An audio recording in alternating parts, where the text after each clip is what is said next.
या बातमीचे प्रायोजक आहेत मनोरंजन नगरी, लहान मुलांसाठी फुल एन्जॉय पॉइंट, पत्ता होम मैदान, पासपोर्ट ऑफिस समोर, सोलापूर.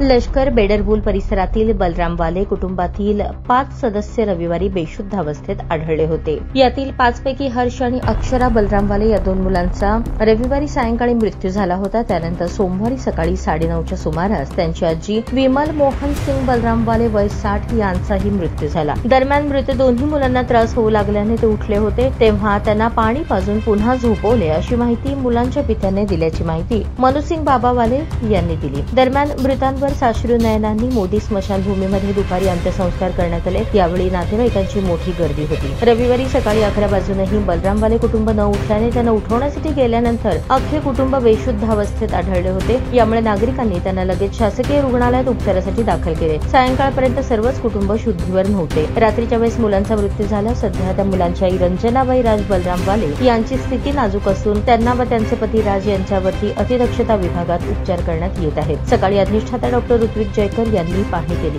शिवाय आमदार देवेंद्र कोठे यांनीही नातेवाईकांना विचारपूस करत अधिकाऱ्यांना देखभालीसाठी सूचना केल्या. शनिवारी रात्री पाऊस होता, त्यामुळे बलरामवाले कुटुंबीय दरवाजा बंद करून घरात झोपले. त्या रात्री मुलांना त्रास झाल्यानंतर त्यांनी दरवाजा उघडा ठेवला असता तर ही घटना घडली नसती, पण त्यावेळी पाऊस सुरू असल्याने त्यांनी दरवाजा उघडा ठेवला नाही, अशी माहिती नातेवाईकांनी दिली. त्यांच्या फुफ्फुसांना इजा झाली आहे, हे एक्सरे मधूनही दिसत होतं. त्यांच्यामध्ये अंतर्गत रक्तस्राव होत आहे. त्यांचे दोन्ही फुफ्फुस पांढरे पडून पाणी साचून न्यूमोनिया झाल्याचे आढळले आहे. त्यामुळे त्यांना चांगली सेवा देण्याचा प्रयत्न करत आहोत. सध्या राज यांची प्रकृती स्टेबल आहे, असे प्रभारी अधिष्ठाता डॉक्टर ऋत्विक जयकर यांनी सांगितले.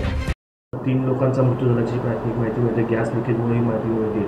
काय नेमका प्रकार होता? पेशंट आपल्याकडे कुठल्या अवस्थेत आला होता? नेमकं काय झालं? काल रविवारी दुपारी 1 वाजताच्या सुमारास आमच्या हॉस्पिटलच्या बाजूला असलेल्या लोधी गल्लीमध्ये बलरामवाले फॅमिलीतून हे 5 पेशंट्स ॲडमिट झालेले आहेत. हे 5 पेशंट्स दुपारी 1 ते 1:30च्या दरम्यान ॲडमिट झाले.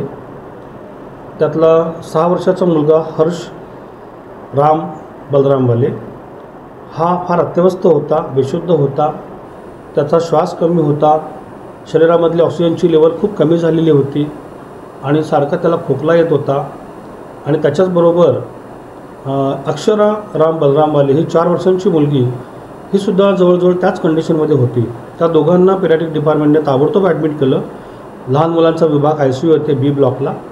आणि प्रगत वैद्यकीय शास्त्र दृष्टिकोनातून सर्व जी काय प्रमाण रुग्ण ट्रीटमेंट असते ती सगळ्यात त्यांना देण्यात आलेली आहे. त्यांना ताबडतोब ऑक्सिजन पुरवठा करून त्यांच्या श्वासनलिकेमध्ये नळी घालून त्यांना व्हेंटिलेटरवर घेण्यात आलं आणि त्याच्या अनुषंगाने इतर जी काय औषध व्यवस्था असते ती सर्व त्यांना देण्यात आली.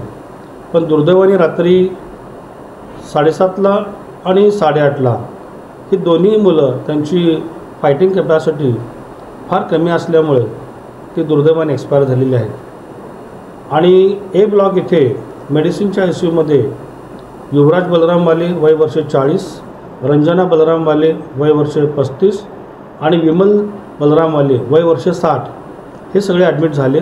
त्याच सुमारास काल दुपारी अंदाजे 1:15च्या सुमारास त्यास विभाग प्रमुख मेडिसिनचे डॉक्टर दडके आणि त्यांच्या टीमने ताबडतोब पाहिलं.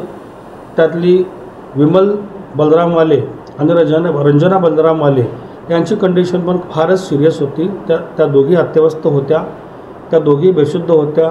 त्यांच्या शरीरामध्ये ऑक्सिजनची मात्रा खूप कमी होती आणि त्यांचं ब्लड प्रेशर तपासणी केल्याने ते लागत नव्हता. आणि हीच स्थिती त्या दोन्ही बालकांची सुद्धा होती, त्यांचंही ब्लड प्रेशर लागत नव्हतं. तर मॉडर्न मेडिसिनच्या ट्रीटमेंटच्या दृष्टिकोनातून त्या सगळ्यांना लगेचच ICUमध्ये ॲडमिट करण्यात आलं. सगळ्यांना योग्य ती स्टँडर्ड ट्रीटमेंट देण्यात येत आहे. सगळ्यांच्या रक्त तपासणीमध्ये कार्बन मोनॉक्साईडचं थोडं प्रमाण असू शकेल असं वाटतं. कार्बन डायऑक्साईडचं प्रमाण वाढलेलं आहे आणि त्यांच्या श्वासनलिकेतून खूप जास्त प्रमाणात फेस येतो आहे, सिक्रेशन्स येत आहेत. त्या अर्थी त्यांच्या फुफ्फुसांना फार मोठी इजा झालेली आहे. सगळ्यांचे एक्सरे दोन्हीकडे खूप जास्त प्रमाणात ARDS म्हणजे दोन्हीकडे न्यूमोनियाचं खूप जास्त प्रमाण म्हणजे व्हाईट लंग म्हणजे फुफ्फुसं त्यांची बऱ्यापैकी निकामी झालेली आहेत दुर्दैवाने असं दिसून येतं. आणि सर्व प्रकारची योग्य ती ट्रीटमेंट आमच्या डॉक्टरांनी घेतलेली आहे, चालूच आहे. दुर्दैवाने आज सकाळी विमल बलराम वाले यांची तब्येत खूप खालावली. सर्व काही प्रमाण ट्रीटमेंट देऊन सर्व काही उपचार करूनसुद्धा त्यांनी उपचारास प्रतिसाद दिला नाही आणि दुर्दैवाने त्यांचंही आज सकाळी 9 वाजता निधन झालं. ह्या तिघांच्याही बॉडीज आपण मेडिको लिगल पोस्टमॉर्टमसाठी पाठवलेल्या आहेत. त्यांचे पोस्टमॉर्टम चालू आहे. त्यातून आणखी जास्त माहिती निष्पन्न होईल अशी मी आशा करतो. आणि आता सध्या 2 रुग्णांवर ट्रीटमेंट चालू आहे. विमल बलरामवाले आणि युवराज बलरामवाले. त्यातील युवराज बलरामवाले हे थोडेसे स्टेबल वाटतात, थोडे शुद्धीवर आहेत. अधूनमधून त्यांनाही थोडाफार त्रास होतो, त्यांनाही थोडासा निमोनिया दिसतो आहे एक्सरेला आणि आम्ही त्यांना वाचवण्याचा आटोकाट प्रयत्न करतो आहोत. मी सर्व मेडिसिन डिपार्टमेंटला, सर्व कन्सर्न डॉक्टरांना योग्य त्या सूचना दिलेल्या आहेत. मी व्यक्तिगत स्वरूपात 2, 3, 4 वेळा पेशंट बघून आलेलो आहे आणि योग्य ते सर्व खबरदारी आमच्याकडून घेतली जात आहे. आणि यातली जी विमल बलरामवाले रुग्ण आहे त्यांचं ब्लड प्रेशर खूप कमी आहे, त्यांनाही श्वास घेण्यास त्रास होतो आहे. त्या व्हेंटिलेटरवर आहेत आणि ॲडव्हान्स्ड मेडिकल ट्रीटमेंटच्या अनुषंगाने जी काय ट्रीटमेंट करता येईल ती सर्व योग्य त्या प्रमाणात स्टँडर्ड पद्धतीने चालू आहे. आणि हृदयाचे आणि फुफ्फुस रोगतज्ञ यांनीही सर्व रुग्णांना तपासलेलं आहे, त्यांचाही सल्ला घेण्यात आलेला आहे.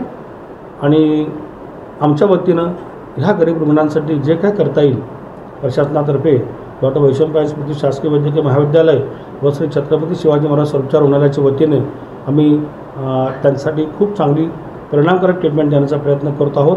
आमचे सगळे डॉक्टर सजग आहेत, त्या सगळ्यांच्या ड्युटी त्या ठिकाणी आम्ही लावलेल्या आहेत.